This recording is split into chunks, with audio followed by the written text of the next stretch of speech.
Ողջույն հարգելի հայրենակիցներ։ Շատ ուրախ եմ այս հավաքի համար, չնայած շատ շատերիդ այս քարոզարշավի ընթացքում հանդիպել ենք եւ միասին ենք իրականացրել Հայաստան դաշինքի քարոզարշավը։ Քարոզարշավին մնաց մոտ 5 օր, այնուհետև մյուս կիրակի օրը ամսի 7-ին տեղի կունենա ազգային ժողովի ընտրությունները։ Մենք մեր թիմով Հայաստան դաշինքով շրջեցինք թե Երևանում, թե Հայաստանի մարզերում, սահմանամերձ գոտիներում, հանդիպեցինք մեր հայրենակիցների հետ, ներկայացրեցինք մեր ծրագրերը եւ իհարկե լսեցինք նրանցից իրենց առաջարկները, թե իշխանափոխությունից հետո ինչպիսի Հայաստան իրենք կուզեն տեսնել։ Բայց որ ամենակարևորն է, այդ մարդիկ ծրագրերը բոլոր լսելուց հետո մի բան էին ասում, խնդրում ենք հունիսի 7-ին մեզ ազատեք այս չարի իշխանություններից։ Եվ մենք հիմա մեր հայրենակիցներին ասում ենք, որ մենք էլ ձեզ ենք խնդրում, որպեսզի ակտիվ մասնակցելով ընտրություններին, քվեարկելով համար 17-ին Հայաստան դաշինքին, օգնեք մեզ, որպեսզի կարողանանք ազատվել այս իշխանություններից։ Այս մարդիկ 8 տարի իշխանության են, 8 տարի։ Ժողովուրդը դուրս են եկել 8 տարի առաջ փողոց, ավելի լավ կյանք գտնելու, փոխարենը գտան մահ, գտան կսկիծ, գտան արցուն, գտան հարենազրկում։ Այդ ամենից հետո 2021 թվականի ընտրությունների ժամանակ մեր քաղաքական թիմը զգուշացնում էր հայ ժողովրդին, որ սրանց վերընտրվելու դեպքում շատ ավելի մեծ աղետները գալու Հայաստանի Հանրապետության եւ Արցախի գլխին։ Ցավոք, ես ցավով եմ ասում, բայց մենք չսխալվեցինք։ Եղավ այդպես։ Եվ հիմա նորից անցել է 5 տարի, մենք այստեղ ենք եւ ձեզ ուզում ենք ասել, որ խնդրում ենք բոլորը ձեր հարազատների, բարեկամների, ընկերների, բոլորի հետ անհատական խոսացեք, զրուցեք, բացատրեք, որովհետեւ շատ մարդիկ ես տեսնում եմ, որ դեռևս սրանց ստի ու կեղծիքին են տրվում, դեռևս հավատում են այս չարի իշխանություններից։ Այս մարդիկ ստով եկել են, ստով կառավարել, հիմա նորից էլի ամեն օր Երևանում, մարզերում շարունակում են ստի քարոզարշավը։ Ասում են, եթե իշխանափոխություն լինի,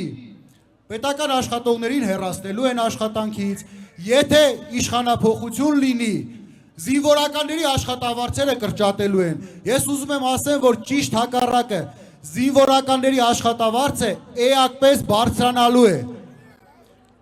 Սրանք ասում են սահմանամերձ գյուղերում, որ պետական ծրագրով մարդիկ տուն են կառուցում, որ իշխանափոխություն լինի, նախ այդ ծրագիրը չի լինելու, երկրորդն էլ այդ պետությունից ստացած գումարները հետո տոկոսով հետ եք վերադարձնելու։ Ես ուզում եմ ասեմ, որ նախ շատ ավելի մեծանալու է ծավալները սահմանամերձ գյուղերի բնակարաններ սարքելու պետական աջակցությունը եւ իհարկե ֆինանսական չափն է մեծանալու։ Այսինքն, տեսեք, այս քարոզարշավի ընթացքում բացի մյուս քաղաքական թիմերից սևացնելուց, բացի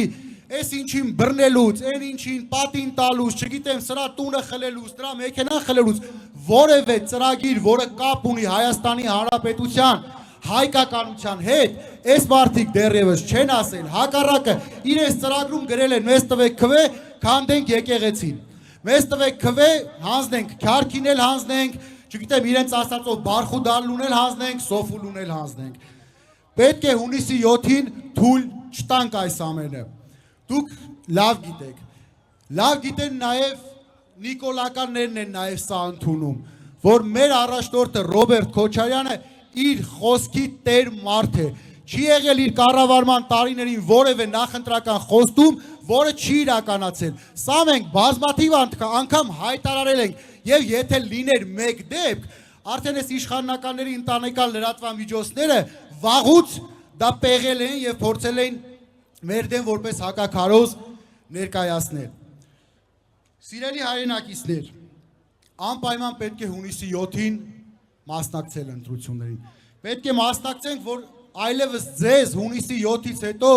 ոչ մեկիդ ինչ-որ մի մոլագար փողոցում չտեսնի ու հարց չտա, թե ինչի չես զոհվել։ Ես ուզում եմ հիմա ասեմ, ինչի ձեր ԿՊ-ականներից, դուք հայ եք, ես չեմ ասում ձեզ ինչի չեք զոհվել, ինչի որևէ մեկը մասնակից չեղավ այդ հայրենիքի պաշտպան, ինչի որևէ մեկը չվիրավորվեց, շատ թեթև չվիրավորվեց, որը դուք չեք զոհվի, չեք վիրավորվի, որովհետև ոչ մեկը այնտեղ չեք եղել, ոչ մեկը։ Դուք պետք է մասնակցեք ընտրություններին, որ հունիսի 7-ից հետո Հայաստանի Հանրապետության գյուղացին բերքի մթերման եւ արտահանման խնդիր չունենա, որ Հայաստանի Հանրապետության ուսանողները ունենան անվճար կրթություն, իհարկե բարձրագույն կրթությունը եւ միջին մասնագիտական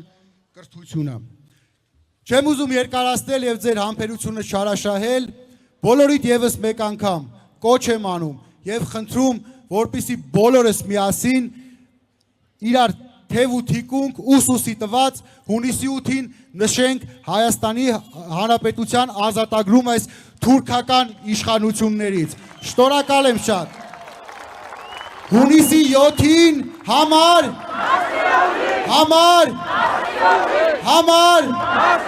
շնորհակալություն։